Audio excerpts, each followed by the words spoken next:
नमस्कार मंडळी, स्नेहलता's लाईफस्टाईल या यूट्यूब चॅनलवर तुमचं खूप खूप स्वागत आहे. आणि आपण भजी तर नेहमीच खातो, पण आज मस्त अशी पौष्टिक भजी करायची आहे आणि ती पण ओव्याची. आता इथे मी ओव्याची पानं काही घेतलेली आहे मस्त अशी, आणि ती स्वच्छ धुवून घ्यायची आहे. काही छोटी आहेत, काही मोठी आहेत. आणि ओवा तर तुम्हाला माहिती किती औषधी आहे, तर ही ओव्याची गरम गरम भजी आपल्याला करायची आहे आणि खायची आहे. काही छोटी आहेत आणि काही मोठी आहेत.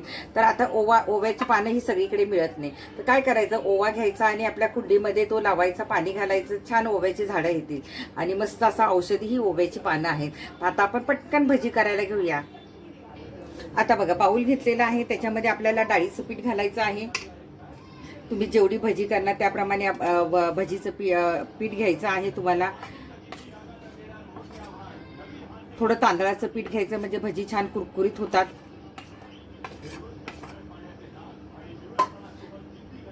आणि मी थोडं इथं मिरची, लसूण आणि आलं थोडंसं वाटून घेतलेलं आहे. मी लाल भजी नाही, पिवळी भजी मला आवडतात, म्हणून मी पिवळी करणार आहे. आणि थोडंसं जिरापूड घेते मी याच्यामध्ये, आणि हे सगळं मिक्स करून पाणी घालून आपल्याला घट्टसं आपल्याला भिजवून घ्यायचं आहे.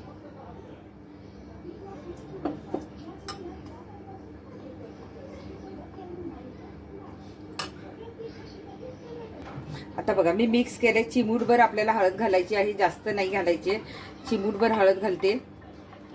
आणि आपण बटाटा भजीला कसं पीठ करतो तसंच त्याप्रमाणे आपल्याला खूप पातळ नाही, खूप घट्ट नाही, हे थोडंसं घट्ट वाटते, थोडंसं मी पाणी घालते.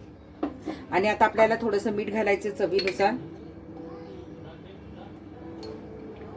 आणि परत एकदा छान खलवून घ्यायचा आहे. आणि आता लगेच आपल्याला भजी करायला घ्यायची आहे. थोडासा चिमूटभर सोडा पण घालायचा आपल्याला खायचा, जास्त नाही, चिमूटभर घालायचा आहे. आणि आता आपण लगेच भजी करायला घेऊया. आता आपण तेल तापत ठेवलेलं आहे, तेल आपलं तापलेलं आहे. आणि अलगद हाताने आपण आता ही ओव्याची भजी करायची आहे. आणि गॅस फास्ट नाही ठेवायचा, छान कुरकुरीत होऊन द्यायची.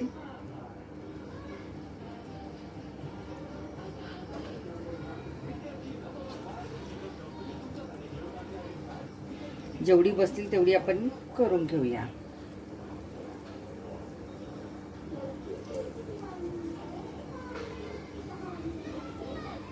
काही पानं बारीक आहेत, त्यामुळे काही भजी बारीक येतील.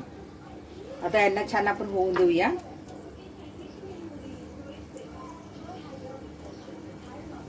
आता आपण पलटून बघूया. हा किती टमटमीत फुगलीत बघा. आणि ही ना अशी मस्त गरम गरम सॉस बरोबर, हिरव्या चटणी बरोबर तुम्ही खाऊ शकता.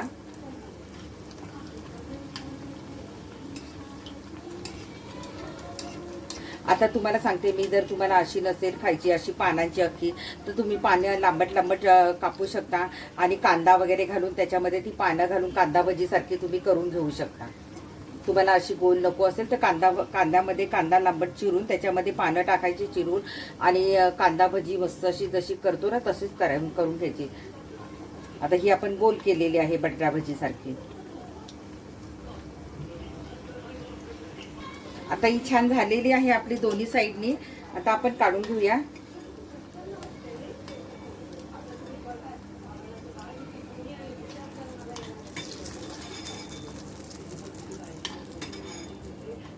हा किती छान झालीत बघा, मस्त झालेली आहे बघा.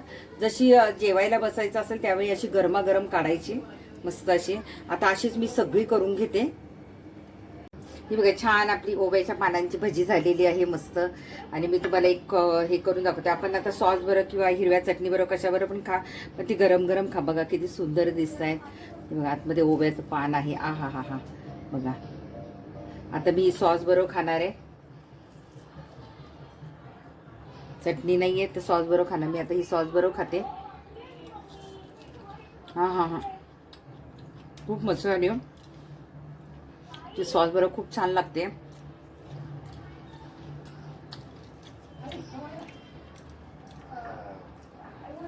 खूप भारी झालेली आहे भजी. नक्की करून बघा ओव्याच्या पानांची भजी, आणि कशी झाली ती मला नक्की सांगा. Bye bye. आता बघताय काय, घ्या रेसिपी करायला.